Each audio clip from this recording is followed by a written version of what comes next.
Assalamualaikum warahmatullahi wabarakatuh.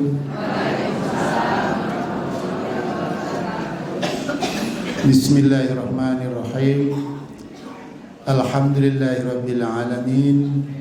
Wassalatu wassalamu ala asyrafil mursalin nabiyina Muhammadin wa ala alihi wa ashabihi wa man tabi'a hudahu bi ihsanin ila yaumiddin. Rabbi yassir wa la tu'assir, Rabbi tammim bil khair. Bapak-bapak, ibu-ibu, saudara-saudara, jemaah pengajian Ahad pagi yang saya hormati, alhamdulillah kita panjatkan kehadirat Allah Subhanahu wa taala yang telah melimpahkan rahmat, taufik dan hidayahnya kepada kita semua, sehingga pada pagi hari ini kita bisa bersama-sama mengaji, ya. Mudah-mudahan kehadiran kita, kebersamaan kita dalam mengaji dapat menambah pemahaman keislaman kita, lalu menambah semangat beramal kita. Itu yang paling inti, ya. Sudah kira-kira 4-5 tahun saya tidak kesini, ya. Wajahnya sudah berubah semakin cantik, alhamdulillah saya masih diberikan amanah oleh perserikatan jadi wakil ketua 1 Majelis Tabligh Pimpinan Pusat Muhammadiyah. Tergolong di majelis saya tergolong sepuh, itu ceritanya. Sudah 68 tahun. Nanti Januari 2020 tanggal 6 masuk 69. Alhamdulillah masih diberi, ya. Yang jelasnya lebih tua jauh dari saya.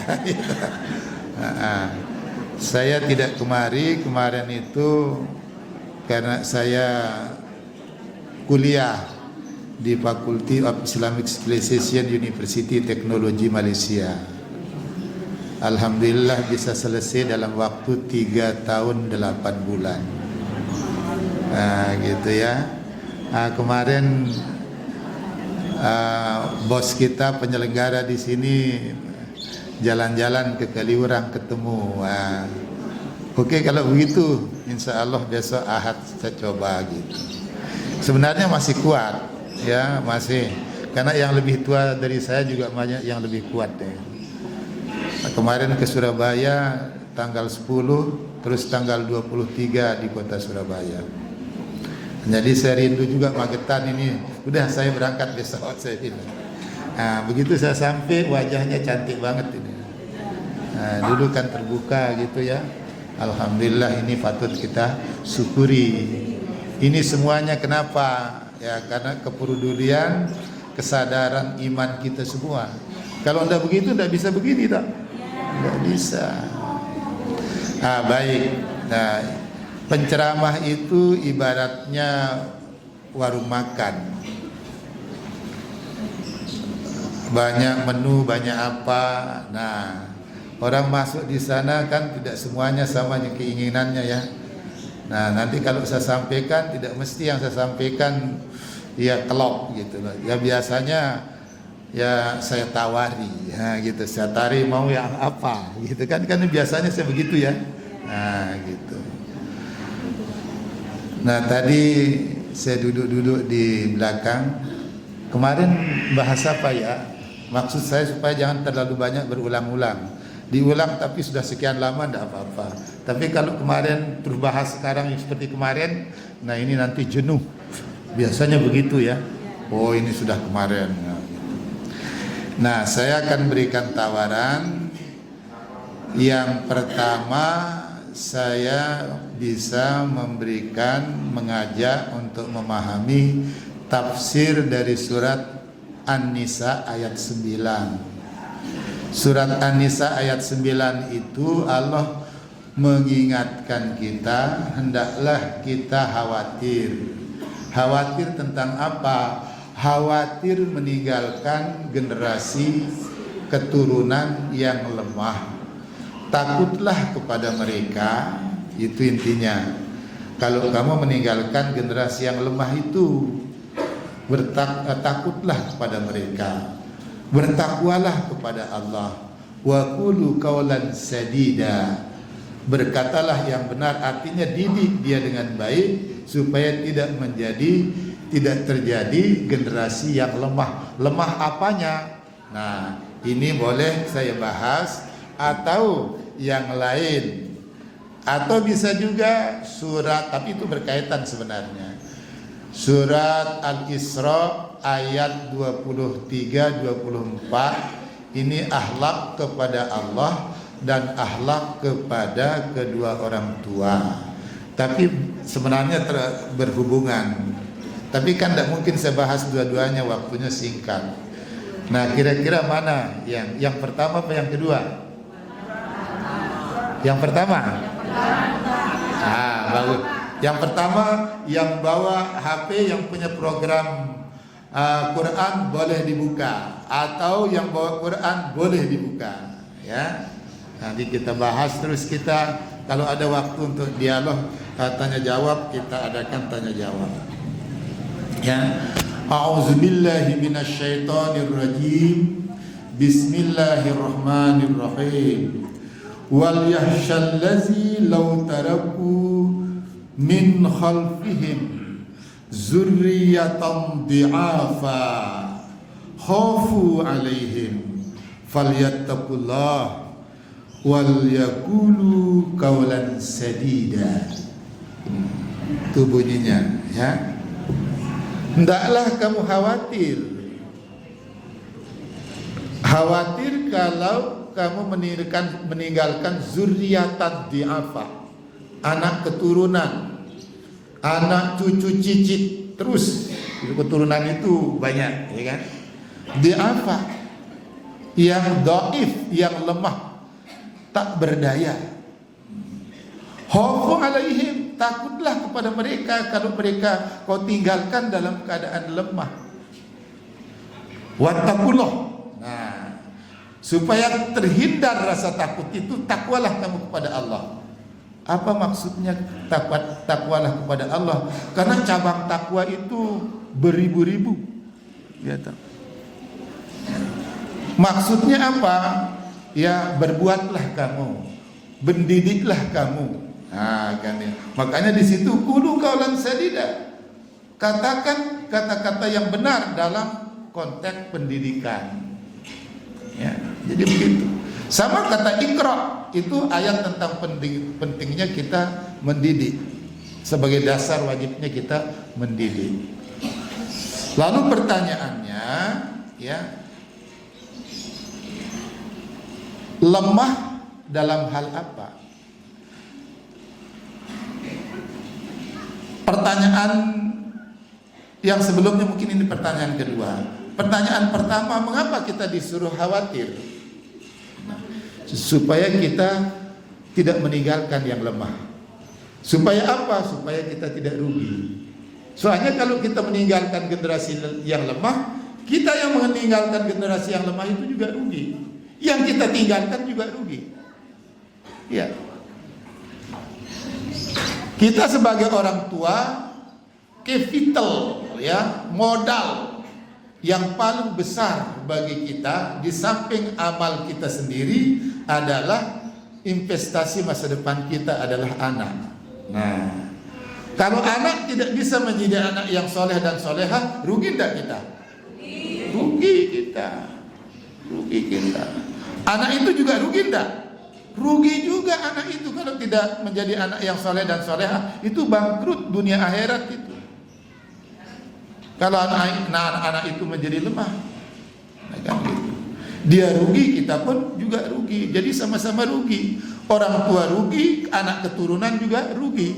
Bangkrut kita dunia akhirat. Ini jangan sampai terjadi bagi orang-orang yang ingin bertakwa kepada Allah.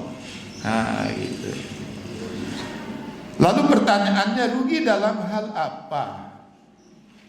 Pertama, ya, tadi sudah saya katakan rugi dunia akhirat. Yang kedua, lemah dalam keadaan apa? Apa yang lemah? Yang kita khawatirkan itu. Pertama, dhiful jismi namanya. Boleh ibu-ibu catat. Nanti kalau yang di kampung-kampung didakwahkan, ibu dapat ilmunya berkembang, ya pahalanya bertambah. Kalau kita mendapatkan yang benar, kita sampaikan kepada orang lain, kita mendapat pahala. Jadi bapak ibu ini berdakwah, dakwahkan itu. Makanya aku ngomong pelan biar dicatat, ya toh. Soalnya nanti kalau tidak dicatat, nanti siang sudah lupa. Nah, kalau kita lupa ada catatan, itu membantu kita, gitu ya kan. Ya. Pertama, dhiful jismi, lemah secara fisik, secara jasad. Jangan meninggalkan generasi yang lemah fisiknya. Jangan. Karena lemah fisik itu akan banyak berakibat kurang baik. Ya. Kita ambil satu contoh saja lah. Saya berapa hari kemarin, 3 hari yang lalu, sebelum azan subuh sudah bangun. Tapi kumat radang tulang pangkal paha saya. Saya duduk sementara di tempat tidur untuk penyesuaian. Biasanya saya harus duduk dulu atau berdiri sebentar penyesuaian. Tapi ini duduk, saya terus berdiri, masih sakit, sehingga ke kamar mandi mau wudhu itu dipandu sama istri saya. Nah gitu. Nah ini kalau lemah secara fisik, jadi ibadah kita kurang lancar nanti, kurang maksimal, ya kan? Nah itu saya merasakan betul betapa pentingnya memelihara kesehatan ini. Itu akhirnya saya tidak bisa ke masjid. Terpaksanya saya sholat duduk. Saya. Kadang-kadang itu terjadi seperti itu. Nah ini contoh. Makanya pentingnya kita menjaga fisik ini agar kuat. Nah, mulai dari mana kita pikirkan itu? Nah, mulai dari kita mencari calon suami, calon istri. Ini prosesnya panjang untuk mempersiapkan itu. Makanya menikah itu dalam Islam proses seleksi manusia. Kita seleksi. Boleh enggak? Ya boleh. Jangan yang sakit-sakitan terus punya penyakit berat ya gitu. Sementara ada yang sehat ya kan? Ya kalau enggak ada ya enggak apa-apa kan gitu. Tapi kan kita utamakan yang sehat fisiknya, ya kan gitu. Ya, supaya tidak jadi berat ya kan? Nanti kalau banyak penyakitnya ya, nanti secara ekonomi juga kita mungkin bagi laki-laki punya beban terasa berat ya kan. Nah tapi kalau sudah sehat fisiknya, insya Allah tidak terlalu berat bebannya yang gitu. Fisiknya harus sehat. Ya, walaupun yang kita butuhkan bukan hanya fisik yang sehat. Yang tidak kalah pentingnya akal hati yang sehat. Nah, jadi tapi ini kan kita bahas bertahap dulu ya, fisik yang harus sehat. Nah, makanya pemeliharaan fisik ini, awak ini, badan ini, jasad ini ya satu prinsip dalam ajaran Islam yang sangat penting harus kita jaga. Nah, jadi begitu. Mulai dari mana? Mulai kita memprosesnya sejak istri kita hamil. Kok sejak istri hamil? Iya. Kalau istri hamil kurang sehat, berpengaruh enggak terhadap janin? Nah, jadi begitu, berpengaruh sekali. Nah, oleh karena itu seorang suami harus memahami istri yang sedang hamil itu dari keadaan fisik lemah. Bagaimana supaya kekuatannya dapat terjamin, menu apa yang pas untuknya, ya sehingga kesehatannya tetap prima. Ya, karena ini akan berpengaruh terhadap janin itu. Ada makanan enak, mahal, tapi tidak tepat, ya kan? Jadi bukan karena mahalnya, bukan cocoknya. Nah, gitu. Untuk cocok untuk ibu hamil itu apa? Yang bisa berpengaruh terhadap anak itu, ya janin itu apa? Nah, ibu-ibu itu harus paham, bapak pun juga harus paham itu.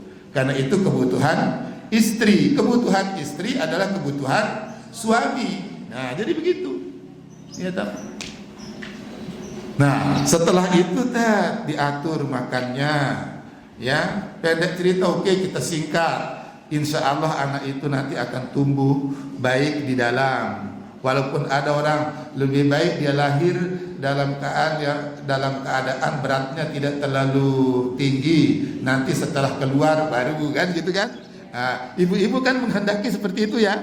Tapi walaupun kecil tapi sehat. Nah, itu yang penting ya toh. Makanya perlu kita akrab dengan ahli-ahli kesehatan. Kita hargai ilmu mereka, ya kan begitu. Kita konsultasi, jangan malas konsultasi, kan begitu. Ikuti aturan itu dengan tepat. Nah, ini namanya kita menghargai ilmu. Nah, setelah lahir anak itu lalu apa yang harus kita lakukan, Bu? Kalau anak itu lahir disambut dengan apa? Disambut dengan kalimat tauhid, sunat diazankan, gema Allahu Akbar, supaya setan itu lari ke birit-birit. Gitu. Kalau mendengar suara Allahu Akbar, setan tidak mau dekat. Ya, orang-orang sering kesurupan itu tidak dekat dengan Allah itu. Coba kalau dekat dengan Allah, setan tak akan berani dekat itu. Kuncinya begitu. Ruqyat itu paling bermutu itu ruqyat diri sendiri, bukan orang lain. Ruqyat diri sendiri. Doa, zikir, tahlil, tahmid, istighfar. Mereka akan jauh itu. Begitu. Ya. Nah, terus kedua, siapkan nama yang baik. Supaya apa? Karena ada dalam Quran, panggillah kamu dengan panggilan yang baik. Salah satu pengertiannya adalah siapkan nama yang baik. Kadang-kadang ada namanya zolimah. Wah, ini sunat untuk diganti. Masa zolimah wanita teraniaya, kan gitu ya. Nah, lalu dirubah namanya, ya kan? Nama-nama yang indah, baik. Kalau dipanggil senang, gitu kan? Kalau orang dipanggil senang berarti hati sudah bertaut, ya kan? Ya, jadi komunikasi, kebersamaan itu akan nyaman, gitu. Nabi kan begitu, ya tak? Nabi kalau memanggil istrinya tidak pernah panggil ya Aisyah, tidak. Ya Ais katanya. Wah, senang banget tuh. Atau kelebihannya, Nabi sering memanggil istrinya dengan kelebihannya. Ya Humairah, hai si pipi merah. Itu kelebihannya Aisyah. Pertama cantik, kedua cerdas, sering jadi perawi hadis, ya kan? Lalu manja juga dia. Ya, manja itu bagus sudah ya. Bapak senang tidak wanita manja? Kalau saya senang. Asal manjanya membawa rahmat. Gitu. Ya, kalau diam aja di rumah, ini suasana rumah itu nanti dingin gitu. Sekali-kali manjalah sedikit. Ya, minta diberikan apa? Pas suaminya punya. Nah, suami itu kan senang memberikan istri. Yuk, ini kita ada rezeki. Ya. Begitulah. Ya toh. Jadi suasana rumah tangga itu jadi hangat. Nah, gitu. Ya Humairah, senyum manis, semakin cantik dia. Apalagi dia menikah itu masih muda sekali. Tidak begitu nikah langsung campur, Pak. Ya, karena masih terlalu muda. Kenapa menikah? Ditawari oleh Abu Bakar. Karena sudah menduda 2 tahun, belum menikah. Ya Rasulullah, kalau Rasulullah berkenan menikah sama Aisyah, tidak mungkin ditolak. Sahabat terdekat kok. Pertama kali masuk Islam dari luar keluarga Nabi adalah Abu Bakar. Menikah. Dalam sirah Nabawi itu ada mengatakan 1,5 tahun, ada mengatakan 1 tahun setelah menikah baru campur, kan gitu. Nah, dipanggil gitu, ya toh. Senang. Apa bedanya, Pak? Pipinya Aisyah istri Nabi dengan Aisyah abad 21? Apa bedanya? Kalau Aisyah itu merahnya alami ya, bagus. Kalau abad 21 dikuas dulu. Boleh enggak? Boleh. Berlebihan enggak boleh. Tapi yang pasti seorang istri berhias untuk suaminya, bukan untuk suami orang lain. Nanti hancur kita kalau begitu, ya kan? Gitu, Pak ya. Nah, itu salah satu mengikat cinta seorang suami. Jadi ibu jangan khawatir kehilangan suami kalau ibu menata diri dengan baik. ya kan? Suami itu tidak akan pernah bergeser, saya yakin. Karena ada teman saya, putri gagal mengikat cinta suaminya, gagal. Akhirnya suaminya itu ngontak saya, gimana keadaan keluarga mas di Jogja? Alhamdulillah baik-baik, ya, aman, damai, tentram. Istri mendukung dakwah saya. Wah, kalau aku lagi apes mas, katanya. Mas ngerti kan dia? Wah, dulu sebelum nikah rapi, tidak pernah tidak rapi kalau ketemu, sama-sama aktivis. Tapi setelah menikah kadang rambutnya tidak diurus, katanya. Siang hari saya pulang capek gitu, kerja, terus saya buka sepatu, buka kaos kaki, tolong ambilkan air minum 1 gelas, ambil sendiri. Wah, di meja kan sudah ada, masa ngambil sendiri kok berat. Bukan ngambil air 1 gelas itu berat, jangankan cuma 1 gelas, kulkas bisa diangkat oleh suaminya. Nah, itu artinya suami itu butuh perhatian. Walaupun makan siang belum siap, kalau sudah disaji, mas minum dulu, rasanya mantap, kan begitu. Rasa lapar itu kadang menjadi berkurang, ya kan begitu. Kenapa? Karena raut muka istri itu semakin cantik kelihatan gitu kan. Jadi begitu merawat ibu, ya. Ah, ini tidak usah kita lanjutkan. Jadi begitu, ya. Fisiknya harus terjaga. Nah, terus ingat, bagi seorang ibu ini konteksnya dengan apa? Dengan menjaga kekebalan tubuh anak. Makanya diabadikan 15 abad yang lalu, baca surat Al-Luqman. Wa wassaynal insana biwalidayhi hamalathu ummuhu wahnan ala wahnin wa fisaluhu fi amain. Ya kan? Kalau mau menyempurnakan susuan itu, sempurnakan 2 tahun. Itu Nabi mempraktekkan itu setelah turun ayat ini. Walaupun teknologi belum mampu membuktikan pada saat itu. Ternyata dunia sekarang, baru ratusan tahun dunia mengatakan ASI itu terbaik dikeluarkan oleh WHO. Tapi 15 abad yang lalu Nabi telah mempraktikannya, Allah telah menurunkan dan dipraktikkan. Itu membina kekebalan tubuh anak. Ini kaitannya dengan menjaga kesehatan fisik. Nah, konon kabarnya dulu ayah saya cerita, saya disusui oleh almarhumah ibu saya 2 tahun. Sehingga alhamdulillah sampai sekarang saya merasa ya dapat rahmat dari Allah. Teman saya satu SR itu sudah jalannya tidak karuan.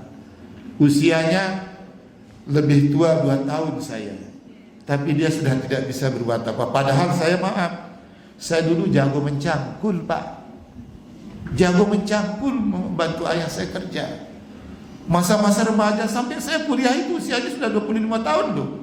Masuk SR saja usianya sudah 12 tahun saya. Ya, tapi saya mencangkul, membuat rura namanya itu di pinggir pematang itu kan kita gali itu kan. Wah, kalau sudah mencangkul itu kadang-kadang kalau bangun gini. Nah, kalau kecuali nanti kalau sudah matahari itu sudah miring itu, sudah masuk waktu zuhur saya lepas. Nah, begitu. Jadi nyabut-nyabut rumput bawang merah, bawang putih yang kita tanam, saya jagonya itu. Pokoknya 1 peta ini harus selesai hari ini. Sekarang saya targetkan begitu. Saya kerja keras.